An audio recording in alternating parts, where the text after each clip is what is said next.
যে স্থানীয় সরকার হচ্ছে আমাদের গণতন্ত্রের সবচেয়ে বড় ভিত্তি। এটা হচ্ছে বেসিস, তৃণমূলের সবচেয়ে বড় শক্তিশালী একটা ইনস্টিটিউশন। এই ইনস্টিটিউশনটাকে সবসময় শক্তিশালী করতে পারলে গণতন্ত্র অ্যাজ এ হোল শক্তিশালী হবে এবং সেটাতে রাষ্ট্র শক্তিশালী হয়। আমরা সেই কথাটাই আমরা তাদের সামনে বড় চেষ্টা করেছি। আর একটা কথা বলার চেষ্টা করেছি যে জেলা প্রশাসকদেরকে নেতৃত্ব দিতে হবে আমাদের সরকারের, বিশেষ করে আমাদের মাননীয় প্রধানমন্ত্রী জনাব তারেক রহমান সাহেবের যে কর্মসূচিগুলো তিনি নিয়েছেন, সেই কর্মসূচিগুলোকে বাস্তবায়ন করার ক্ষেত্রে আমাদের যারা সংসদ সদস্য আছেন তাদেরকে সঙ্গে নিয়ে তাদের সঙ্গে পরামর্শ নিয়ে স্থানীয় সরকারের অন্যান্য যারা যে সমস্ত সদস্যরা রয়েছেন তাদেরকে নিয়ে সেই কর্মসূচিগুলোকে বাস্তবায়িত করার জন্যে কাজ করতে হবে।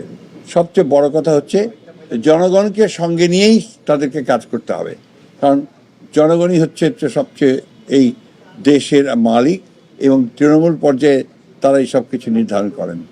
আমরা এই সম্মেলনে যারা উপস্থিত ছিলেন, আমরা মনে করি যে আমরা এই ধরনের সম্মেলন যে প্রত্যেক বছর হয় এটা অত্যন্ত প্রয়োজনীয় এবং সরকারের একদম জেলা পর্যায়ের যারা কর্মকর্তা তাদের সঙ্গে আমাদের মন্ত্রণালয়ের মত বিনিময় যেটা হয় সেটা অত্যন্ত ভালোভাবে কাজে দেয়।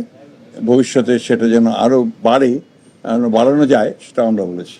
মাননীয় গত 2 বছর আমরা দেখেছি যে স্থানীয় পর্যায়ে যেসব রাস্তাঘাট আছে, অবকাঠামো আছে, সেই সবগুলোকে নজর দেয়নি অন্তর্বর্তীকালীন সরকার। এখন আপনাদের কাছে বড় দায়িত্ব, কিংবা আপনাদের কাছে আমরা এই পর্যায়ে থেকে ডিসিরা আসলে কি বলেছেন, আপনারা তাদেরকে কি আমরা আপনার যেটা বলেছি সেটা আপনাকে বললামই যে আমরা স্থানীয় সরকারের যে রাস্তাঘাটের কথা আমি বলছি, স্থানীয় সরকারের শুধু রাস্তাঘাট কাজ না, কিন্তু স্থানীয় সরকারের রাস্তাঘাট আছে, স্থানীয় সরকারের আপনার পানি সরবরাহ আছে, আপনার বিশুদ্ধ পানি সরবরাহের ব্যাপার আছে, একই সঙ্গে আপনার শিক্ষার, প্রাইমারি স্কুলের শিক্ষার ব্যাপারও কিন্তু আপনার স্থানীয় সরকারে রয়েছে।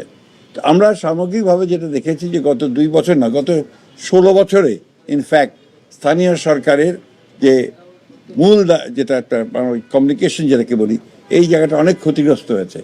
সবচেয়ে দুর্ভাগ্যজনক হচ্ছে যে ব্যাপক আপনার দুর্নীতি হয়েছে।